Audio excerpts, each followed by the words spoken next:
J'ai le goût de vous parler maintenant de Aaron Rodgers, le quart arrière des Packers de Green Bay. Et je sais qu'il y a beaucoup d'amateurs de football qui vénèrent, qui adorent Aaron Rodgers pour différentes raisons. C'est un athlète exceptionnel. Il a un bras puissant, il est capable de courir avec le ballon, il est capable de courir et de lancer et de façon très précise. Mais moi, je vais vous parler plutôt là, de cet aspect médiatique autour de Aaron Rodgers. Je trouve que les médias en général, surtout aux États-Unis, protègent énormément Aaron Rodgers. Euh, Aaron Rodgers s'est plaint souvent de l'équipe des Packers. Il manque ceci, il manque cela. Et les médias ont toujours appuyé Rodgers. On a souvent dit d'Aaron Rodgers, ah, vous savez, avec Mark McCarthy, son entraîneur-chef, ça ne fonctionne pas bien. La défensive fait toujours défaut avec Aaron Rodgers. Ses receveurs de passe, c'est coup-ci, coup-ça, pas d'attaque au sol. Mais attendez une seconde, là. Attendez une seconde. Mark McCarthy, c'est quand même un entraîneur de métier. Il n'est pas parfait, mais ce n'est pas non plus Marvin Lewis avec les Bengals de Cincinnati, là.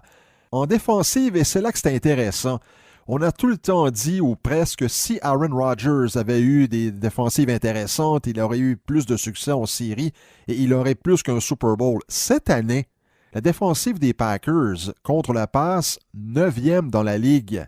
C'est intéressant, ça. Contre la course, 23e. Les points accordés, bien, les Packers sont 16e. Et pour ce qui est des verges accordées par match, les Packers arrivent au 12e échelon. Alors, c'est quand même intéressant, là. C'est intéressant. Au niveau des receveurs de passe, Davante Adams et Randall Cobb sont deux bonhommes fiables. Et au niveau de l'ailier rapproché, Jimmy Graham, bon, là, je vous l'accorde, ses meilleures années sont derrière lui, mais il demeure quand même un élément intéressant, surtout dans le red zone. Et on se rend compte cette année, avec Aaron Jones, que les Packers peuvent courir. La preuve, ils présentent une moyenne de 5,5 verges par course. Alors, où est le problème? Et les grands joueurs, les grands athlètes sont capables d'élever leur niveau de jeu même lorsque ça va mal, lorsqu'il y a des embûches, lorsqu'il y a des choses qui ne vont pas bien. On a souvent dit d'Aaron Rodgers que c'est le meilleur quart arrière de son époque et l'un des plus grands de l'histoire.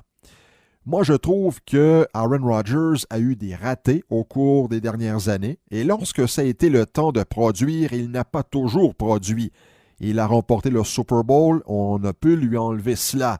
Mais lorsqu'on dit que Aaron Rodgers aurait pu faire ceci s'il avait eu cela, je ne vais pas commencer à faire des comparaisons, mais permettez-moi d'en faire une pendant quelques secondes. Tom Brady n'a jamais eu d'équipe parfaite avec lui. Et il y a quelques années, il est allé au Super Bowl avec une défensive qui était classée 31e. Je pense que c'était l'année dernière contre les Eagles. Alors, arrêtons de dire que Aaron Rodgers a besoin de telle ou telle chose pour produire. S'il est aussi bon qu'on le dit, il n'a pas besoin d'avoir le meilleur entraîneur-chef, le meilleur corps de receveur de passe, la meilleure attaque au sol, une défensive top 10, ainsi de suite. Il devrait être capable, par son seul talent, de rehausser le jeu d'ensemble des Packers, bon, surtout en offensive, et permettre à son équipe d'atteindre les éliminatoires. Ce n'est pas le cas cette année. Et je dirais ceci en terminant. Il y a beaucoup de gens qui confondent le talent et être un bon joueur. On a eu plein d'athlètes à travers l'histoire dans tous les sports qui avaient des capacités athlétiques incroyables, mais ils étaient incapables de produire au moment opportun. Tom Brady, bon, je reviens à Brady parce que, bon, ce sont les deux, là, lorsqu'il y a des discussions qui est le meilleur, c'est entre Brady et Rodgers. Brady n'a jamais eu un bras canon.